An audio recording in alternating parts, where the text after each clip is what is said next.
धन्यवाद सभापति महोदय। मैं आपका विशेष धन्यवाद देता हूं कि आपने मुझे बजट पर बोलने का अवसर दिया है।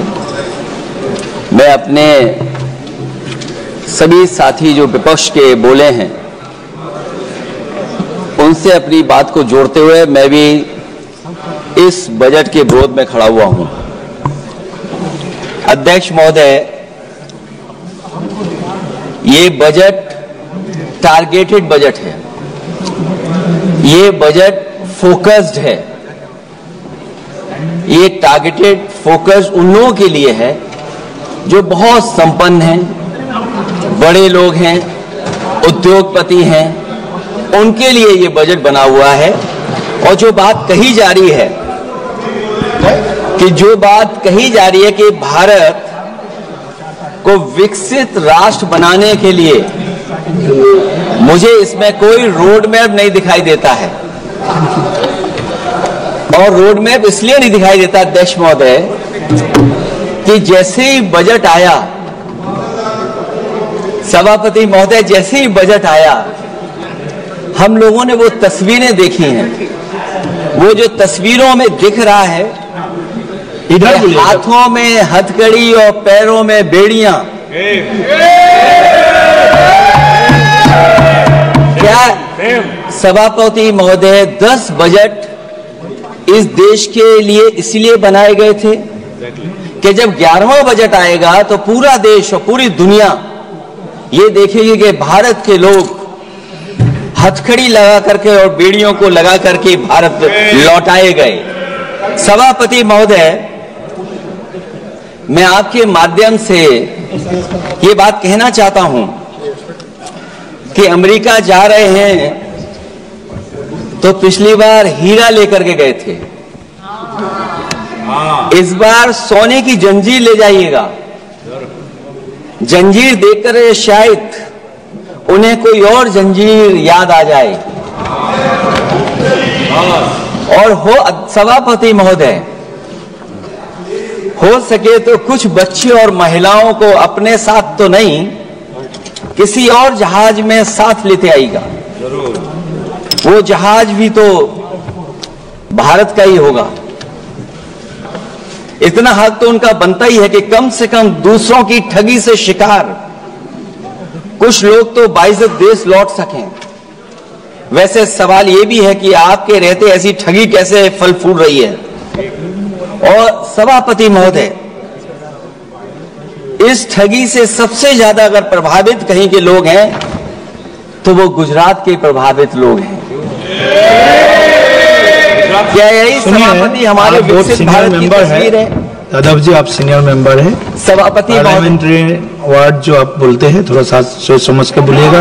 ये ठगी वर्ड जो है थोड़ा सा इसको हटा दीजिएगा।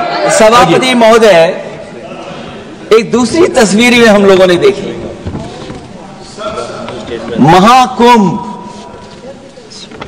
जो 144 साल बाद एक झूठा प्रचार किया गया। 144 साल। सभापति महोदय, बोलने दीजिए। सभापति महोदय, कुछ पॉइंट रेज करें। सभापति महोदय, ये एक मिनट रुकिए, जस्ट मिनट एस्ट्रोनॉम यादव जी, एक मिनट प्लीज, आप बैठे। सभापति महोदय, यादव जी आप बैठे, एक मिनट आप बोलिए। संविधान का आर्टिकल 25, 26, 27 और 28 ये कहता है कि आप किसी भी रिलीजन के खिलाफ किसी प्रकार की बातें नहीं कर सकते। ये लोग एंटी हिंदू है, ठीक है, ये लोग एंटी हिंदू है, ठीक है, पूरे कांग्रेस के। I got the point. देख लेंगे सर, देख लेंगे। I will see the Please be seated. आप लोग बैठिए, हम देख लेंगे। हम देख लेंगे, आप बैठिए प्लीज। आप बोलिए, हम देख लेंगे। गौरव जी बोला है ना, प्लीज आप लोग बैठिए, बोलने दीजिए, नेता को बोलने दीजिए, माननीय नेता जी को बोलने दीजिए। वो महाकुंभ की तस्वीर, क्या हो रहा है? ये भड़काना चाहते हैं। सभापति महोदय, एक मिनट, आप भी ऐसा करके नहीं आए हो, कोई भी आस्था के विरुद्ध में बोला, आपको कोई अधिकार नहीं बनता है, आप स्नान करके नहीं आए हो। आपने स्नान नहीं किया कुंभ में। बोल दिया मैंने, बोल दिया प्लीज। आप हटा दिया जाएगा वो। सभापति महोदय, इन्होंने कुंभ में स्नान नहीं किया। आप इधर देखिए, शहर पर देखिए, उधर मत देखिए, शहर को संबोधन कीजिए। अगर फोटो आई होती तो मैं जैकेट वाली भी फोटो देख लेता। आपका कोई गलत फोटो दिखा है। सभापति महोदय, ऐसा लग रहा है। विकसित भारत की जो दूसरी तस्वीर देखी जी, वो तस्वीर न केवल हम लोगों को दुख पहुंचाती है, बल्कि तमाम वो सनातन को स्वीकार करने वाले लोग, उनको दुख पहुंचाया होगा। सभापति महोदय, अगर लोग तकलीफ में रहे, परेशानी में रहे, और ये पहली बार हुआ होगा ऐसा कि लोग 300 किलोमीटर के जाम में फंस गए। न केवल एक मुख्यमंत्री सभापति महोदय, उन्हें 2-2 मुख्यमंत्रियों को लगाना पड़ा कि कैसे जाम रुक जाए।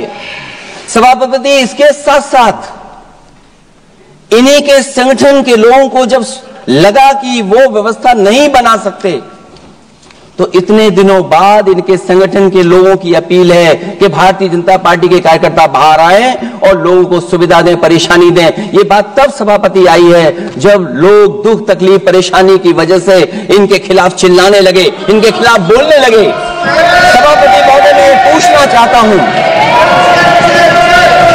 जिस स्नान के लिए प्रधानमंत्री गए हो, देश के राष्ट्रपति गए हो, उपराष्ट्रपति गए हो, मंत्री गए हो, क्या यही विकसित भारत की तस्वीर होगी जिसमें आप ट्रैफिक मैनेज नहीं कर पा रहे हैं? हर शहर में यह कहा गया कि कोई शहर से निकले नहीं, सबके सब वहीं पर रुक जाएं, आगे नहीं जा सकते, दर्शन नहीं कर सकते। अगर यह सच्चाई नहीं है सभापति महोदय, सब बॉर्डर सील हुए हैं, जितना भारत के लोग सब बॉर्डर सील हुए हैं, और फिर चांद पर पहुंचने का क्या फायदा जब जमीन की समस्याएं न दिखती हों आपको? जमीन की समस्याएं न दिखती हों। और सभापति महोदय, मैं सरकार से जानना चाहता हूं, वो ड्रोन कहां हैं? वो जो डिजिटल इंडिया की बात कही गई थी, वो कहां है? जो लोग अभी तक इस बात की डिजिट नहीं दे पा रहे हैं कि कितने लोगों की जान गई है, कितने लोग वहां पर खो गए हैं। सभापति महोदय, इधर विज्ञापन और कार्टूनों की बड़ी चर्चा हो रही थी। मुझे याद है कि एक दिन मैंने अखबार देखा, अंग्रेजी अखबार, और मैं समझता हूं माननीय सदस्य जितने लोग रहे होंगे उन्होंने वो अखबार जरूर देखा होगा, न्यूज़पेपर, और उसके फ्रंट पेज पर एक विज्ञापन था, और उस विज्ञापन की जो तस्वीर थी उसमें एक जानवर, मुझे पहचान में नहीं आ रहा, वो शायद गधा रहा होगा, वो जेल के अंदर है। मुझे मन नहीं माना, मैंने उसी दिन सरकार को जगाने के लिए लिखा, और मैं आज सभापति महोदय सरकार के माध्यम से जानना चाहता हूं कि डिजिटल इंडिया करते करते साइबर क्राइम, साइबर लूट और डिजिटल अरेस्ट कितना बढ़ गया है। और जो विज्ञापन दिया था, इस जानकारी के बाद वो विज्ञापन दोबारा अखबार में नहीं आया। वो विज्ञापन की तस्वीर मैं नहीं दिखा सकता हूं, मैं समझता हूं माननीय मंत्री जी उस विज्ञापन को जानते होंगे और देखा होगा उन्होंने। जो विज्ञापन दिया, जनता का भारतीय रिजर्व बैंक से यह सवाल है कि वो अपने ऐसे विज्ञापनों में किसको चित्रित कर रहे हैं और क्यों, और वो कहां से आया है? क्या यह कोई प्रतीकात्मक चित्रण है? यदि हां, तो वो जानवर किसका प्रतीक है? क्या उस सिस्टम का जिसके कंधे पर स्वच्छ और सुरक्षित बैंकिंग की नैतिक जिम्मेदारी है, या उस मंत्रालय का जिसको सुरक्षित बैंकिंग का दायित्व निभाना चाहिए? अगर ये चित्रण जनता को दिखाना चाह रहा है कि ये बहुत ही अनैतिक भी है, जनता इसके लिए मानहानि का दावा भी कर सकती है। अगर आरबीआई यही दिखाना चाह रहा है, तो आप अपने खाता धारकों के प्रति बैंक का ऐसा नकारात्मक रवैया न केवल आपत्तिजनक है, बल्कि घोर निंदनीय भी है। आरबीआई ऐसे विज्ञापनों से नहीं बल्कि अपने सिस्टम को चुस्त दुरुस्त करके वह जनता में बैंकिंग साक्षरता और बैंकिंग सजगता जागरूकता अभियान चलाकर जनता को सचेत और सावधान करें। उसी के बाद मैं समझता हूं जब भी हम लोग मोबाइल खोलते हैं कोई ना कोई आवाज सुनाई देती है उसके अंदर। क्या सभापति महोदय डिजिटल अरेस्ट के माध्यम से लाखों लाख रुपया नहीं लूटा जा रहा है? आखिरकार उसके लिए जिम्मेदार कौन है? कौन जिम्मेदार है उसके लिए? जो बजट दिया है, जो बजट में बातें निकल करके आ रही हैं, बजट में पीडीए के उत्थान के लिए कुछ भी नहीं है सभापति महोदय। और जो लोग अपनी जीडीपी की न जाने कितनी कहानियां बताते थे, आज वो जीडीपी रेट क्यों कम होता चला जा रहा है? क्यों जीडीपी 6.4% के आसपास पहुंच गई है? न केवल जीडीपी बल्कि आज अगर हम 87 रुपए लेकर के ही $1 ले सकते हैं। कभी डॉलर को नीचे गिरने की कहानी कहीं किसी से जोड़ दी गई थी। आज सोचिए कितने रुपए हम इकट्ठे करते हैं तब जाकर के हमें $1 मिलता है। क्या सरकार के पास इसका कोई जवाब है? इस ग्रोथ रेट के कम होने का कारण जो सभापति महोदय मुझे समझ में आता है वो इन्वेस्टमेंट की कमी और कंजप्शन की कमी है।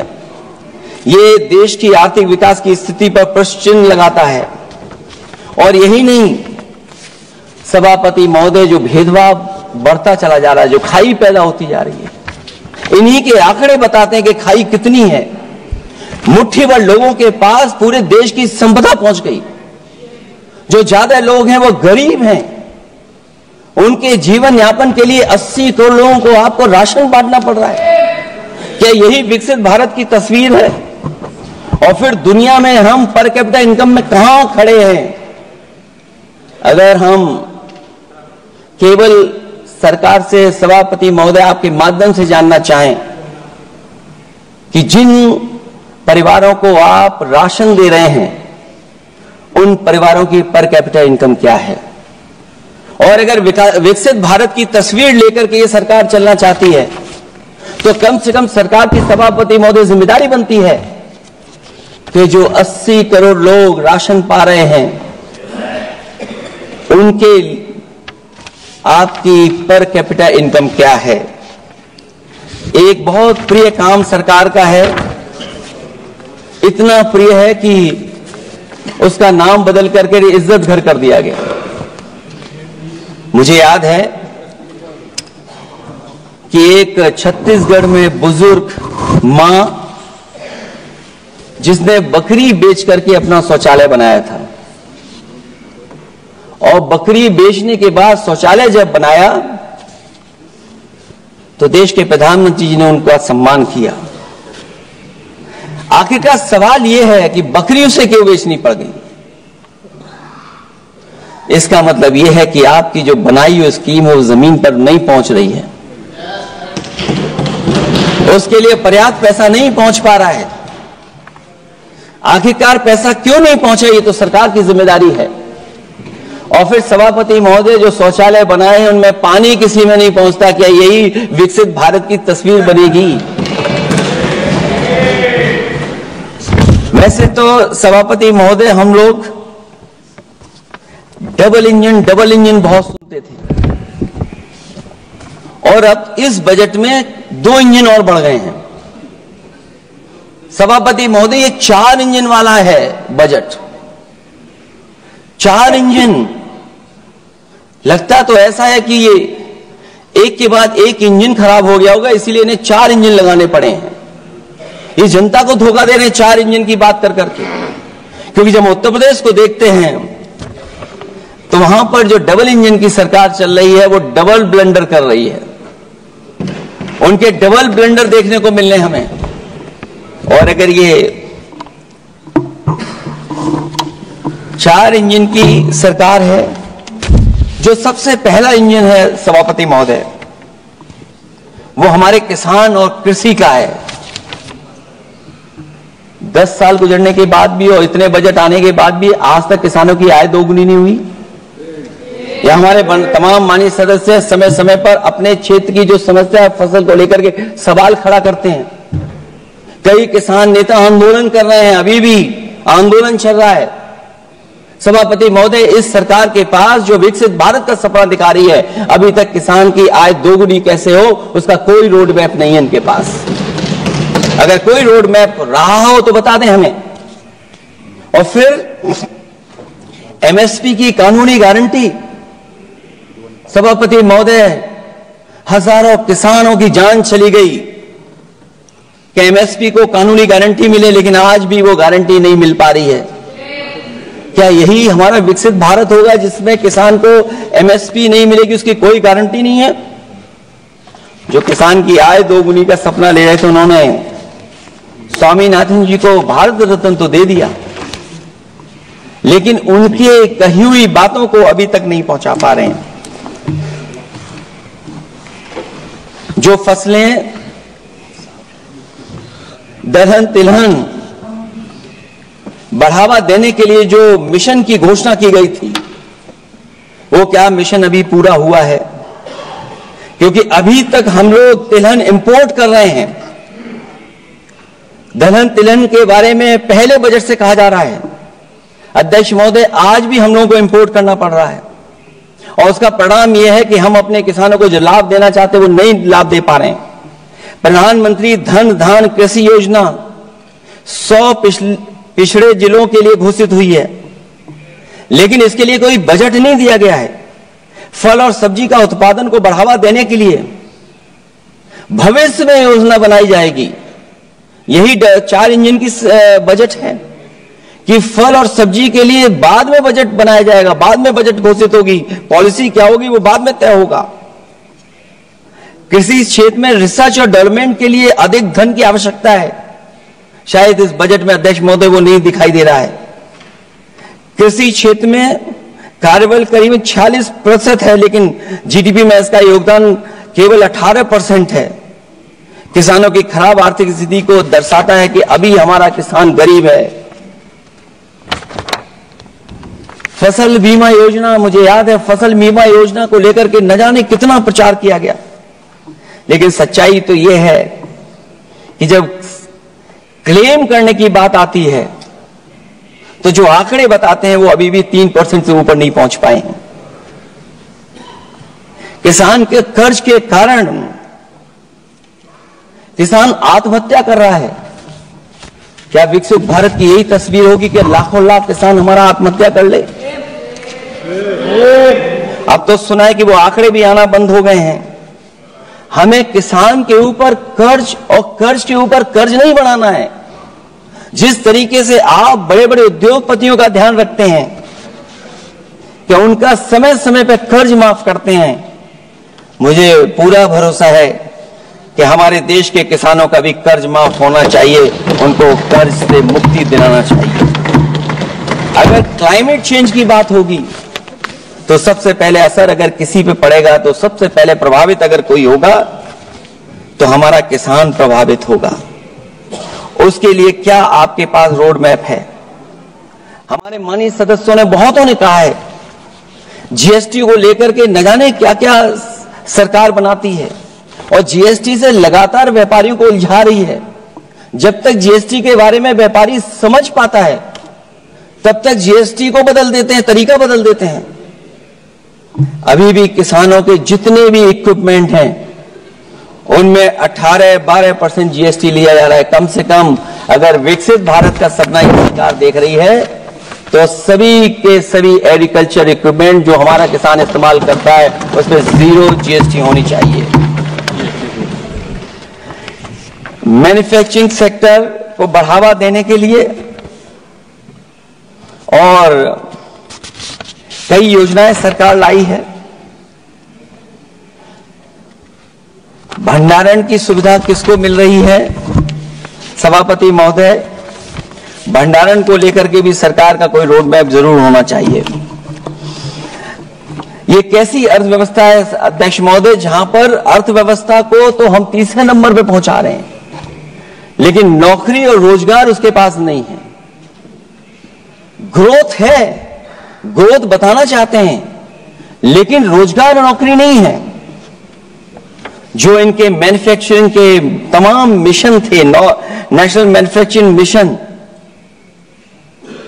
जब तक इन्वेस्टमेंट का वातावरण नहीं सुधरेगा तब तक इन्वेस्टमेंट नहीं हो सकता, हमारा नेशनल मैन्युफैक्चरिंग मिशन आगे नहीं बढ़ सकता। दूसरा इंजन इन्होंने बताया एमएसएमई, और एमएसएमई को लेकर के बहुत चिंता व्यक्त की। बजट भाषण में एमएसएमई सेक्टर को विकास का द्वितीय इंजन बताया गया, जो सही है, परंतु एमएसएमई के विकास के लिए बजट में कोई विशेष व्यवस्था नहीं की गई है। भारत में एमएसएमई के क्षेत्र में 11 करोड़ लोगों को रोजगार प्रदान 11 करोड़ लोगों को रोजगार प्रदान करता है, और इसमें सबसे ज्यादा रोजगार मिलता है जो कि हमारी माइक्रो यूनिट्स हैं, उनके लिए कोई योजना नहीं है। उनको विशेष मदद के लिए कोई प्रावधान न पहले किया गया न इस बजट में किया गया है।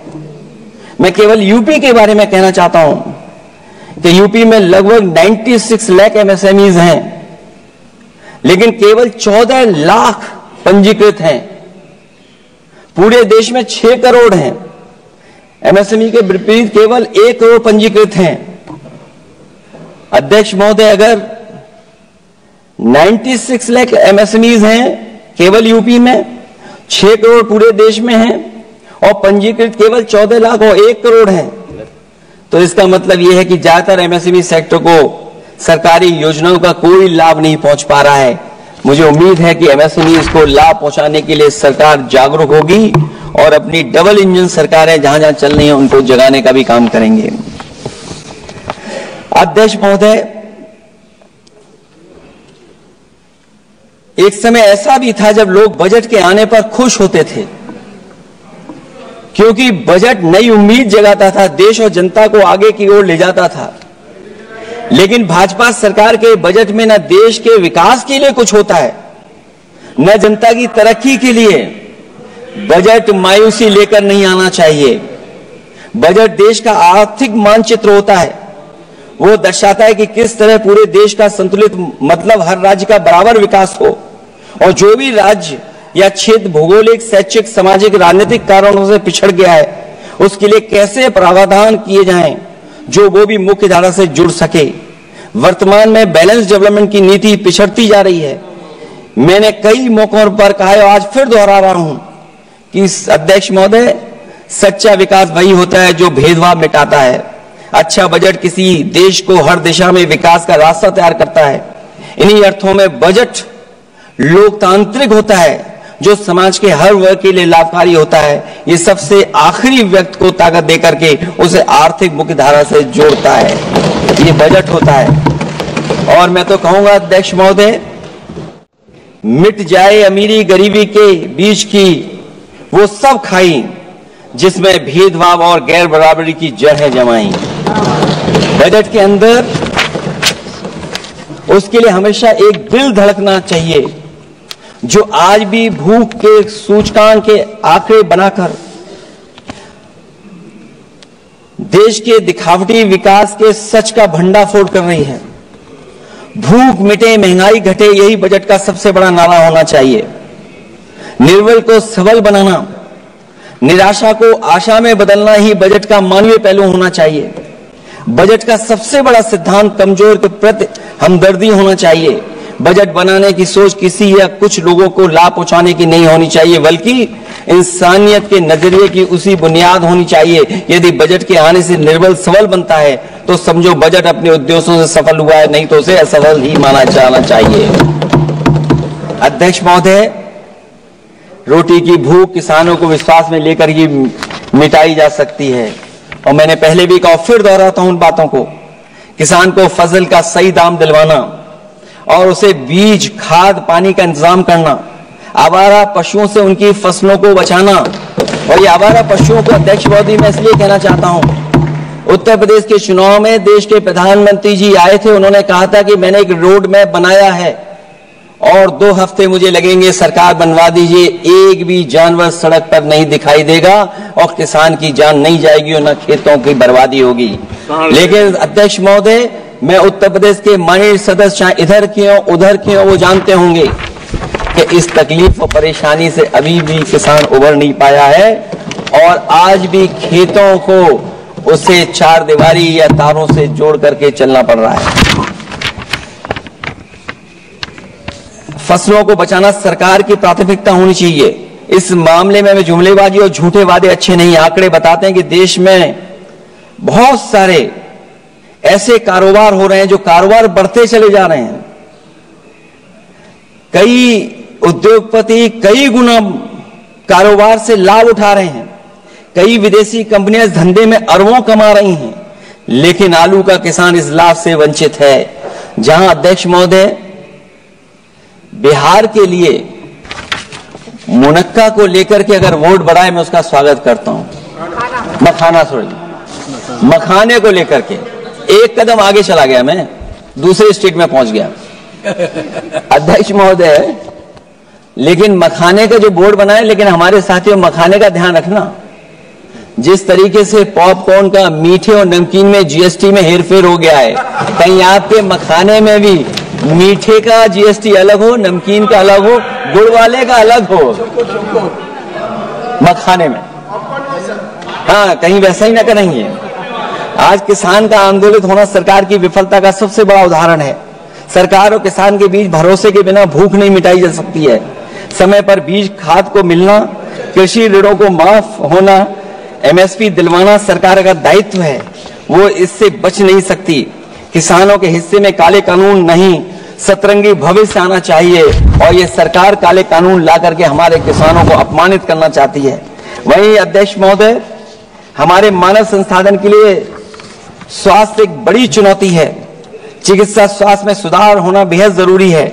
आज के समय की सबसे बड़ी जरूरत है कि हर शरीर को पोषक आहार मिल सके, कार्य की दशाएं अच्छी हों, वर्क लाइफ बैलेंस सही हो, जिससे मानसिक रूप से भी लोग स्वस्थ रहें। इसके अलावा पर्यावरण को भी अब स्वास्थ्य के बड़े कारक के रूप में लेना होगा। एनवायरमेंट को हेल्थ फैक्टर के रूप में देखना होगा।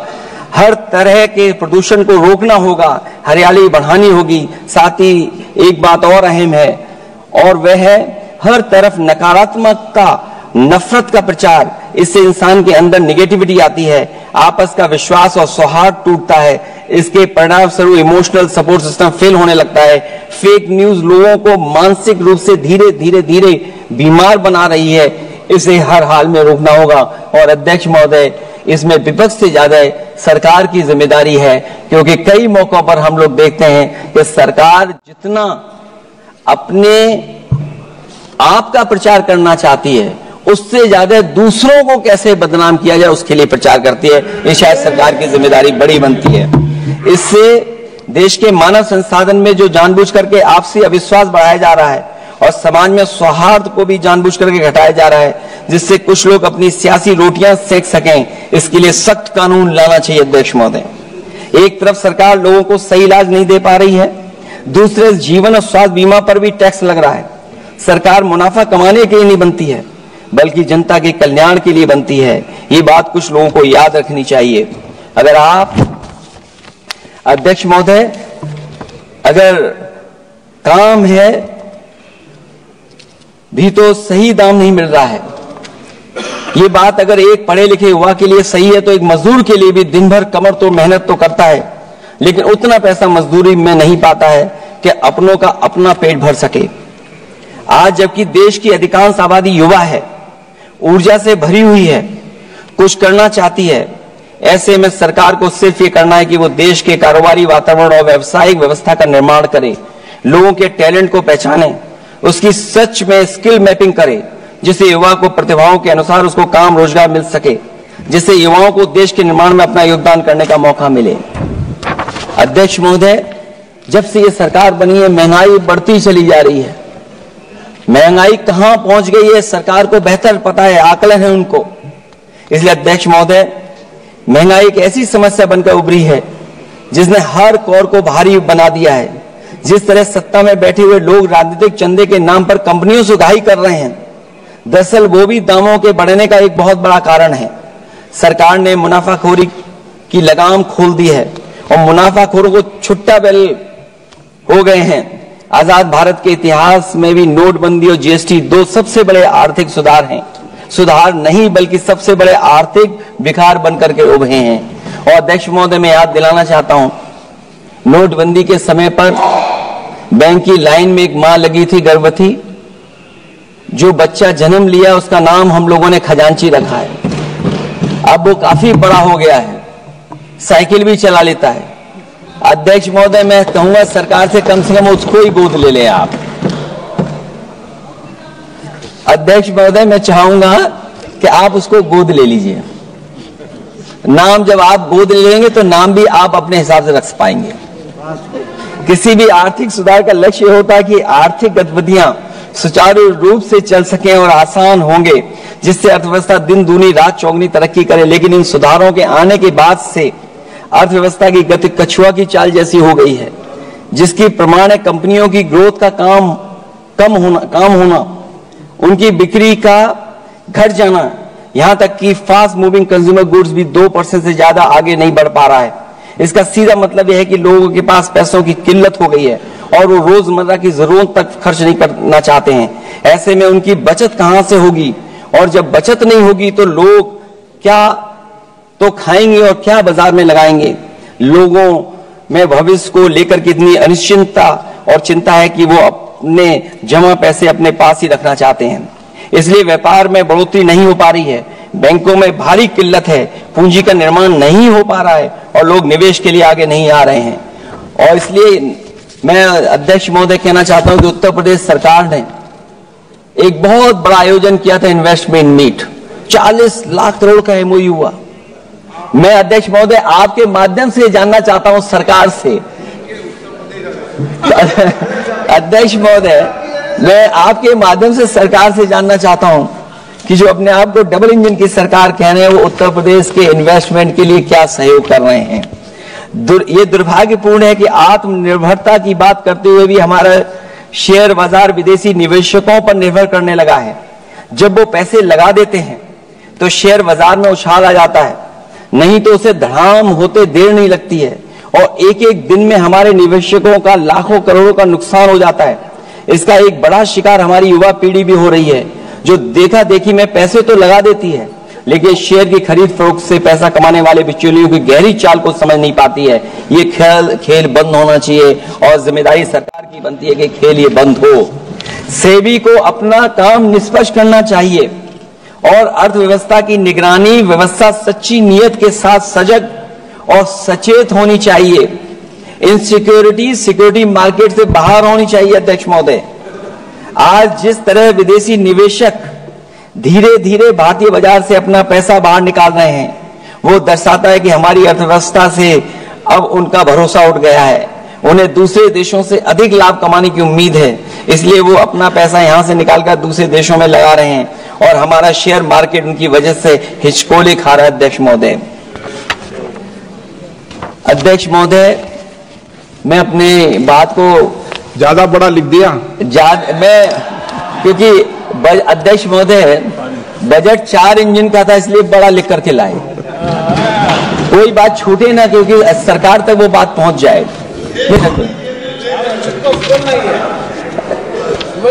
क्योंकि अध्यक्ष महोदय, अगर 11वां बजट तो 4 इंजन लगाने पड़े तो कहां विकसित भारत बन रहा है।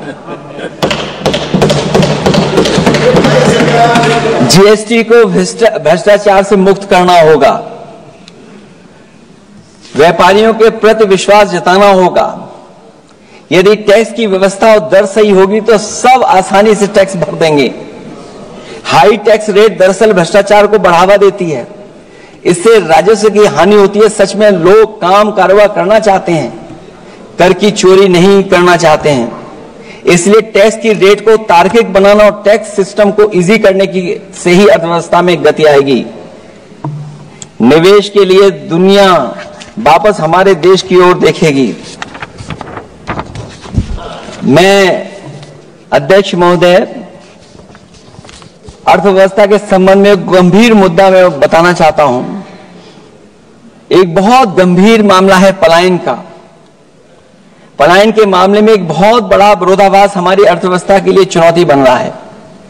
एक तरफ वो सबसे अमीर वो लोग जो अपनी पूंजी का निवेश करते हैं और दूसरी तरफ सबसे गरीब वो लोग हैं जिनके पास अपने श्रम निवेश करने के अलावा कोई दूसरा रास्ता नहीं है। ऐसे हजारों अरबपति बाहर के देशों में ज्यादा उम्मीद देखते हुए अपनी पूंजी लेकर देश छोड़कर जा रहे हैं। वहीं दूसरी तरफ जो सबसे गरीब लोग हैं वो राज्यों के असंतुलित विकास की वजह से अपने राज्यों से पलायन कर रहे हैं। ऐसे इस महा समस्या का सबसे बड़ा शिकार हमारा उत्तर प्रदेश है, जहां नौकरी और अवसरों की भारी कमी है, जहां विकास टीवी अखबारों होर्डिंग में तो दिखता है लेकिन जमीन पर नहीं। जब पूंजी और श्रम के निवेश के लिए आंतरिक वातावरण बनेगा तभी सच्चा विकास होगा, बजट अपने उद्देश्यों को प्राप्त करेगा, अर्थव्यवस्था लाभ के लोभ से मुक्ति होगी और बजट एक लोकतांत्रिक देश के जन कल्याण के सही दिशा में आगे बढ़ेगा। अध्यक्ष महोदय, बजट विकास में तेजी लाने का इसका मतलब यह है कि पिछले 11 सालों के भाजपा ने विकास के लिए कछुए की चाल चली है। जब उन्होंने समावेशी विकास सुनिश्चित करने के लिए संकल्प लिया तो ये बात खुली कि हुआ है मतलब कुछ लोग वहताशा आगे बढ़ गए हैं और बाकी नीचे की ओर जा रहे हैं। निजी क्षेत्र के निवेश में को नई जान डालने की बात करने का अर्थ ये निकलता है कि भाजपा राज में निजी क्षेत्र बेजान हो गया है।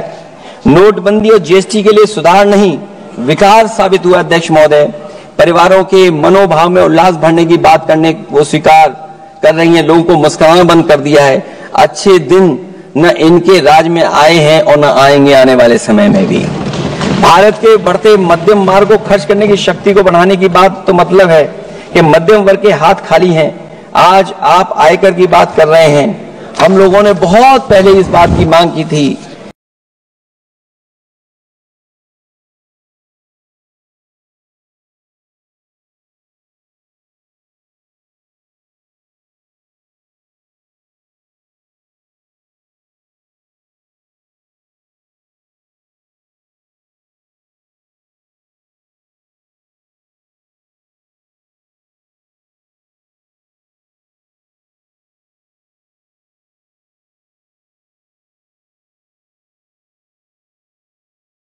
इसलिए कि 12 लाख के कम से कम उनको कर से वित्त मंत्री जी ने कहा कि हम सब मिलकर के अधिक संपन्नता लाने और विश्व में अपना स्थान बनाने और अपने राष्ट्र की अनंत क्षमता को बढ़ाने के लिए अपनी यात्रा कर रहे हैं। तो उनकी असली मतलब ये था कि वो बस चल रहे हैं।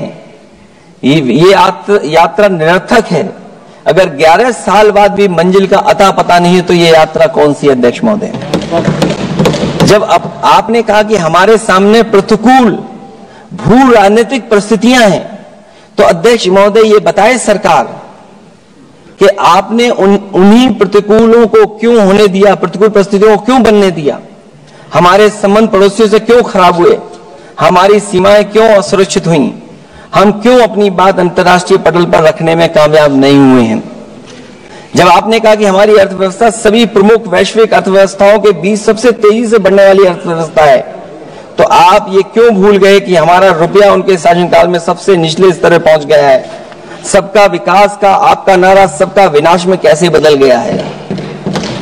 क्योंकि जब रुपया नीचे जाएगा तो विनाश का ही रास्ता खोलेगा। बड़े से लेकर छोटे उद्योग धंधे दुकानदारी सब चौपट क्यों हो गए हैं?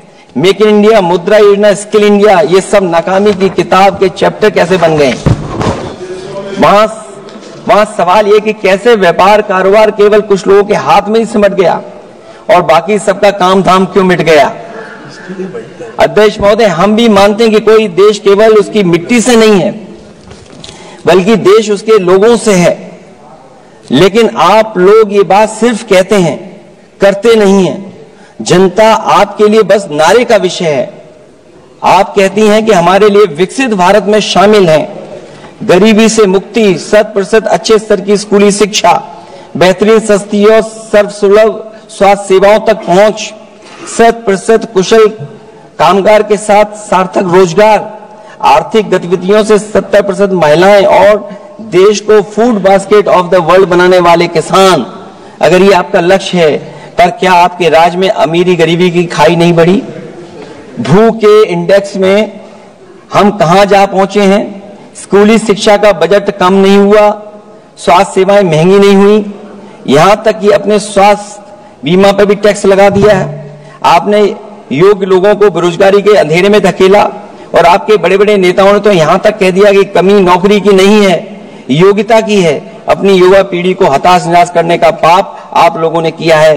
कुशल कारीगर के नाम पर आपने युवाओं को डिलीवरी पर्सन बनाकर छोड़ दिया है। आपके राज्य में महिलाओं के खिलाफ अपराध के आंकड़े बढ़े हैं। ऐसे असुरक्षित माहौल में आप कैसे आर्थिक गतिविधियों में उनकी भागीदारी की बात कर सकते हैं? आपके मंत्रिमंडल में ही कितनी भागीदारी है, ये आपसे अच्छा और कौन जानता होगा। रही बात फूड बास्केट की, रही बात food basket of the world बनाने की बात, तो पहले आपसे आग्रह की आप अपने लोगों की थाली भर दीजिए। ऐसे हवाई जुमले उछालिए, कम उछालिए। इनमें अध्यक्ष महोदय, मैं अपनी बात को खत्म करता हुआ इतना ही कहना चाहता हूं कि इस बजट में जिन 6 क्षेत्रों में परिवर्तनकारी सुधार की बात कही गई है, उनमें से कराधान अब तक सफल नहीं होगा जब तक उसे सरल, पारदर्शी और ईमानदार नहीं बनाया जाएगा। जब तक विद्युत क्षेत्र को निजी हाथों में सौंपकर मनमानी वसूली से रोका नहीं जाएगा। शहरी विकास के नाम पर जब तक जमीनों कुछ धनवानों के हाथों में कौड़ियों के दाम बेचने का खेल खत्म नहीं किया जाएगा। खनन के नाम पर जब तक जल, जंगल, जमीन पर आदिवासी पारंपरिक अधिकार की हकमारी की हेराफेरी रोकी नहीं जाएगी, और जब तक वित्तीय क्षेत्र और विनियामक सुधार की निष्पक्ष कोशिश नहीं की जाएगी। अंत में मैं अध्यक्ष महोदय इतना ही कहना चाहूंगा कि असली तरक्की है वही जो हर फर्क मिटाती है। असली तरक्की है वही जो हर फर्क मिटाती है, जो हर तरफ खुशहाली के गुलशन खिलाती है। इन्हीं शब्दों के साथ अध्यक्ष महोदय मैं धन्यवाद देना चाहता हूं। मैं इस बजट का विरोध करता हूं।